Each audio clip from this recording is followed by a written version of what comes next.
Thank you for watching Scary Bear Attacks. If you like this episode, please remember to hit the like button and leave a comment or two, then subscribe and click on the bell to receive notifications of whenever we release new videos. Also, please remember to share them to your social media. Welcome back to Scary Bear Attacks. Today's episode takes us to a little-known place called Veikoda Bay, Kodiak Island, Alaska. The bay protrudes almost 20 miles into the island and is surrounded by steep, brushy banks. About 10 miles to the east is the small town of Port Lions, and about 20 miles past that is the town of Kodiak. To say this area is remote is an understatement, given it is only accessible by float plane or boat. The altitude here varies and tops out at around 3,000 feet high, with rolling brush-covered hills comprising the remaining territory. The area has been the site of several episodes on our channel. In Woman's Bay, only about 30 miles to the east, we talked about a home invasion by a giant brown bear. And on Sally Island, only 10 miles to the west, we talked about a sleuth of brown bears attacking a hunter. Each of these episodes are exciting, but you can tell me if they're more exciting than this one.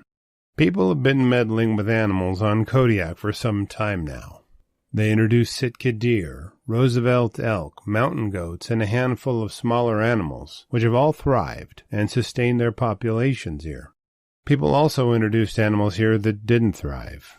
Moose, Dall sheep, marten, mink, and raccoons have all had their swipe at success on Kodiak, only to find their species to have disappeared after introduction. It's almost like Kodiak Island has a mind of its own and decides which species are acceptable here and which species will have difficulty surviving. The jury still seems to be out on whether it will accept human beings on the island or not. Matthew Sutton grew up on a dairy farm in Pennsylvania and was a lifelong hunter. After graduating from high school, he immediately joined the Air Force and was stationed in Alaska just before he found his beautiful wife Holly. Together they built a family with 5 angelic girls. It wasn't too long before Sutton and his growing family were transferred to Malmstrom Air Force Base in Great Falls, Montana, and away from the wilderness of Alaska. While he was in Alaska, Sutton had befriended many people, but he was closest with the Bush family. They enjoyed many of the same pursuits like hunting and fishing. The father of the Bush clan was Bill, and he enjoyed Sutton's company so much that the two would plan a hunting trip together each year. By the year 2008, Sutton was 31 years old and had worked his way up to tech sergeant for the 341st Operations Group and was in charge of supply. The love of his life was still Holly and his little girls, but hunting was his favorite hobby. He stole away for antelope hunting trips in Montana and to hunt sheep near Tok, but nothing compared to living in Alaska, in Sutton's mind. He always found his way back up there and steadily began to think of a life there after his service ended. Bill Bush was still one of Sutton's close friends and companions on hunting trips in the last frontier. By now, Bush was 60 years old and had taken on the role of coordinator of the hunting trips with Sutton. He knew all the hunting spots and places they could camp and hunt. Bill had come to Alaska in the 80s to find work as a carpenter, and the state never left him, so he never left it. In 2008, Bush and Sutton had planned a black-tailed deer hunt on Kodiak Island for the last week of October. Bush rented a cabin they planned to stay in, dedicating the first week to deer hunting and the second week to hunting brown bear. He even set up their transportation with Dean Andrews of Andrews Airways, piloting a de Havilland Beaver equipped with pontoons for water landings. On Thursday, October 26, 2008, the plane transporting the hunters touched down in Veikoda Bay and taxied up to the dock. Sutton and Bush carried backpacks and duffel bags full of food and gear, the 150 yards up the hill to the single-room cabin they'd be staying in for the week. Oh, they had their bullets, rifles, their knives and licenses, and they even had a low-powered VHF radio that they would use to contact passing planes whenever needed. Noticeably absent from their gear was an air horn, bear spray, and a strong communication device, like a satellite phone. Now, don't fault the hunters for only having hunting rifles for their protection. Run-ins with the giant brown bears on Kodiak Island are very rare, and maulings are even more rare. Generally, the bears avoid human contact like the plague, so having a reduced expectation of a confrontation is fairly typical of deer hunters there. On Friday morning, the two hunters headed up the hill just behind the cabin, but didn't see much to write home about. The deer were still hiding in the brush and weren't about to give the men any shot at a harvest. They did see one brown bear on the hill before they returned to the cabin after the day's hunt, though. Over dinner, the hunters chatted about hunting strategy for the next few days. They likely discussed the lack of deer in the area and the presence of the brown bear. By the end of their discussion, they decided that they would use the Zodiac to hunt at the mouth of Veikoda Bay and the hillside there. By the time Sunday morning rolled around, the sun was shining as the Zodiac bounced across the bay. The men chose a motto for the day. If it's brown, it's down, in agreement that they were not hunting horns, but hoping to harvest some meat. They could each bag 3 deer, so the possibility of filling both of their freezers was exciting. As they approached their hunting spot, the motor of the Zodiac announced their arrival in a loud whir. The high tide allowed them to anchor their boat very near a trail that they would soon use to climb the hill.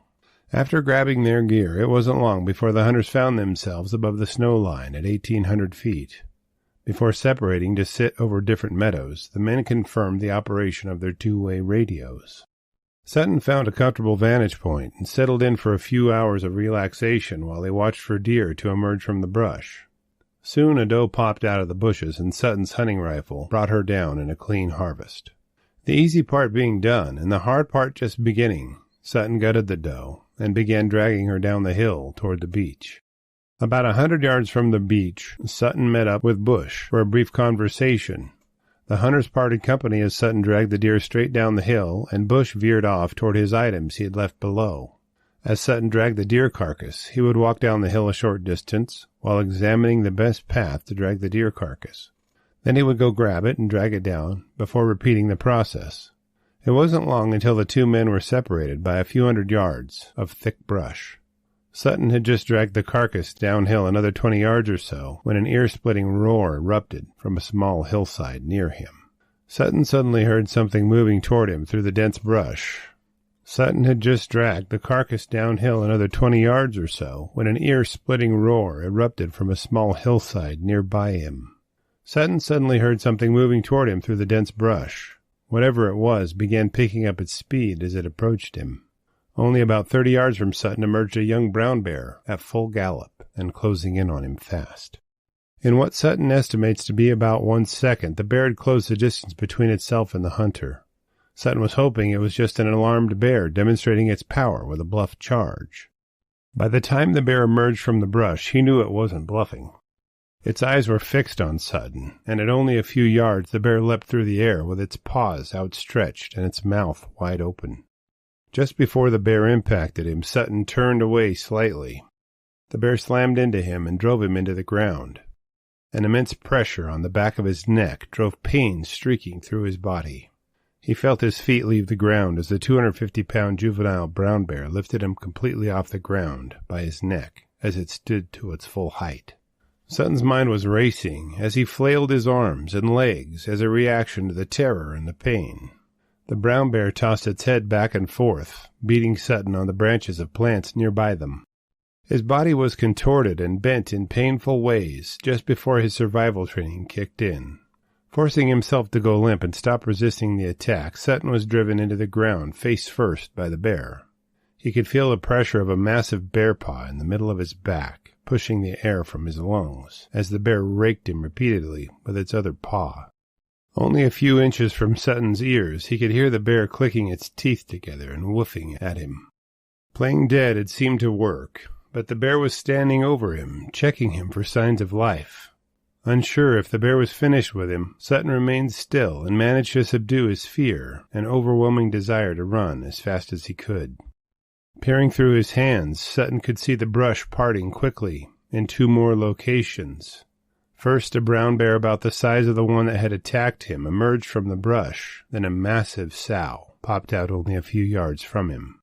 She was immense and powerfully built.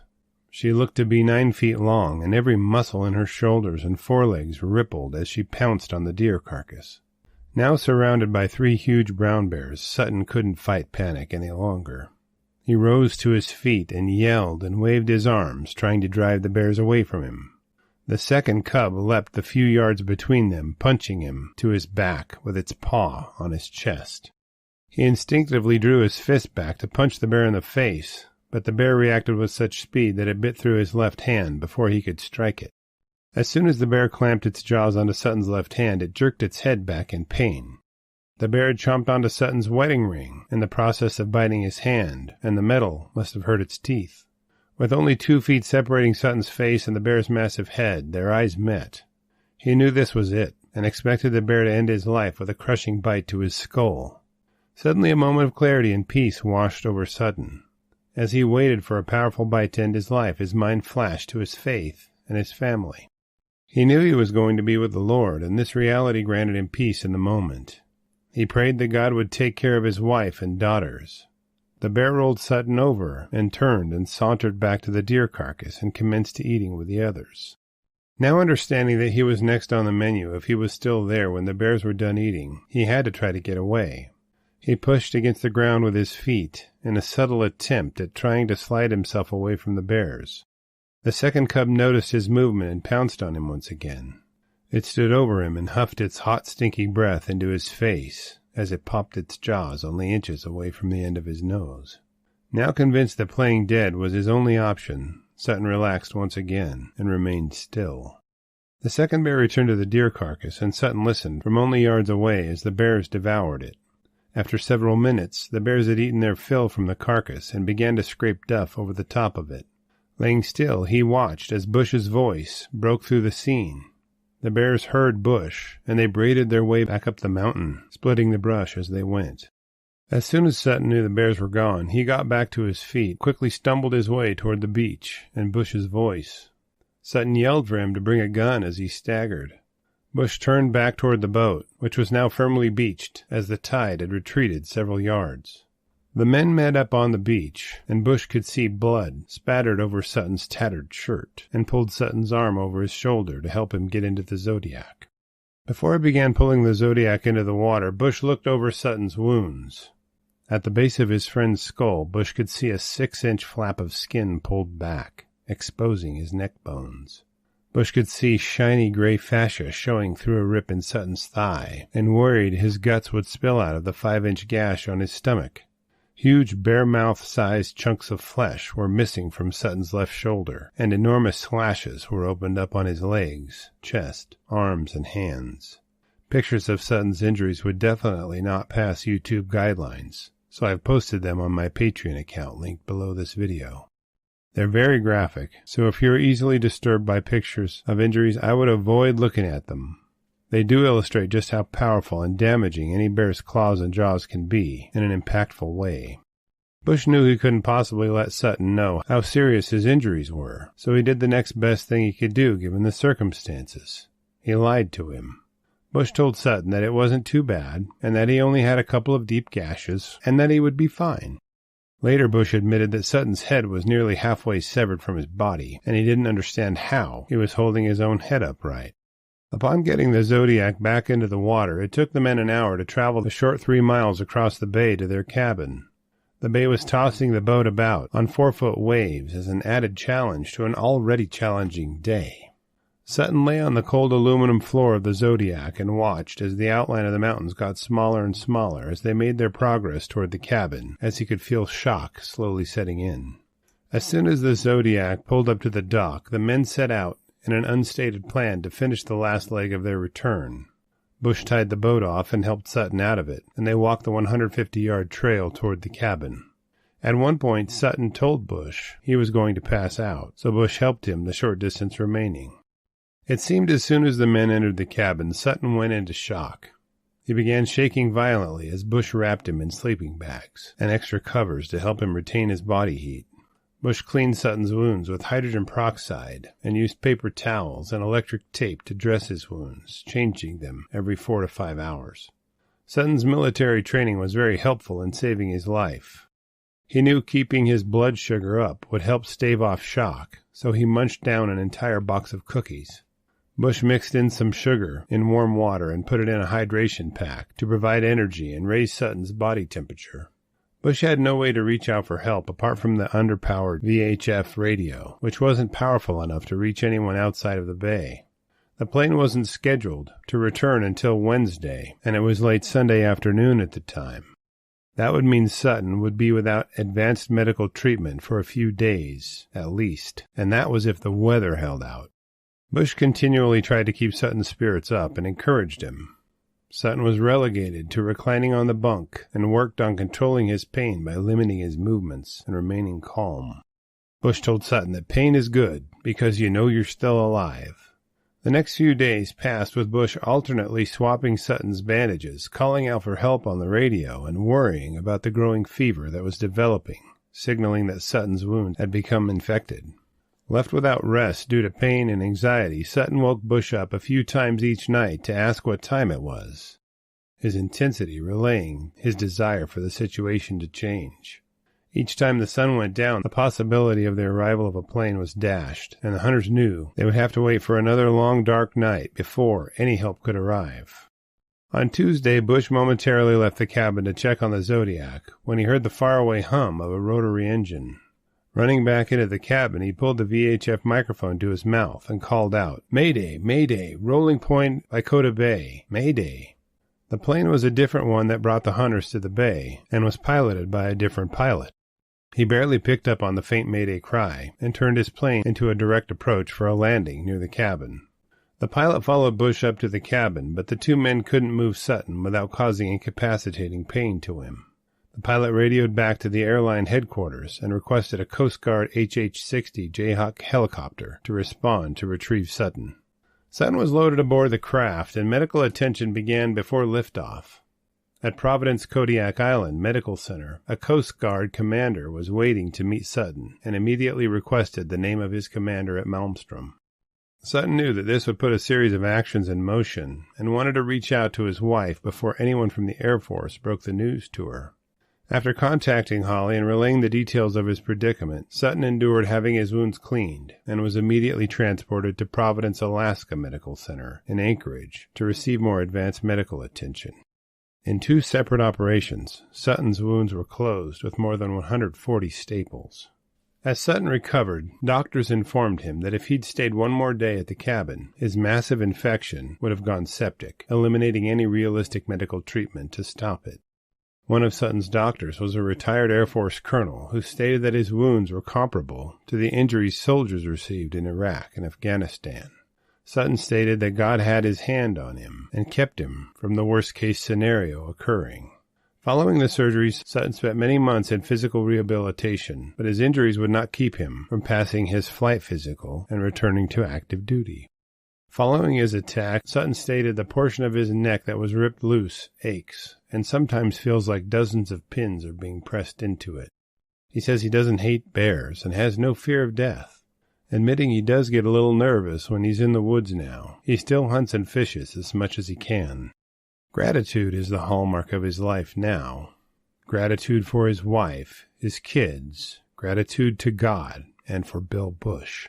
Now serving as a member of the Alaska National Guard, he resides in Alaska with his family. After reviewing the facts surrounding this episode, I have a few questions for you. Do you think this attack was predatory, defensive, or territorial? What explanation do you have that would support your opinion? Why did the bears leave when Bush yelled as he approached, but not flee when Sutton yelled at them? Why didn't Sutton shoot the bears? Would bear spray have prevented this attack? Why didn't the bears cache Sutton if they thought he was dead? I'll be glad to read and reply to your thoughts, so please post them in the comments section below, and let's talk about it. Thank you for watching Scary Bear Attacks. If you've enjoyed this episode, please consider clicking on the like button and clicking on the bell icon. We'll help you know when we post our new episodes. Posting our video links to your social media profiles furthers awareness, and it's fun. We slashed our prices in our merch store, linked below, so check out the bargains there while you shop. As a member of our human community, remember to adventure bravely and be careful out there, especially in bear country.